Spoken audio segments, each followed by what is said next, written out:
ಎಲ್ಲರಿಗೂ ಕಲ್ಪನಾಸ್ ಕಿಚನ್ಸ್ಗೆ ಸ್ವಾಗತ. ಈಗ ನಾನು ರಾಗಿ ಮುದ್ದೆ ಮಾಡುವ ವಿಧಾನವನ್ನು ಹೇಳುತ್ತೇನೆ.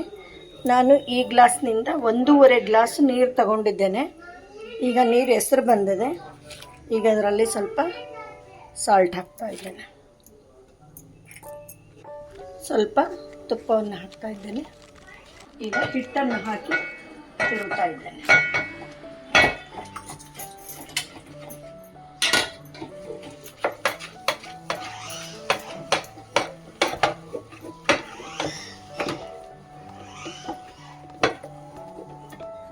ಈಗ ಆಗಿದೆ.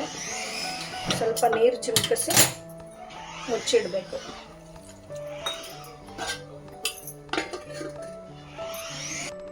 ಈ ಮುದ್ದೆಯನ್ನು ಈ ರೀತಿ ಗುಂಡಕ್ಕೆ ಮಾಡಬೇಕು.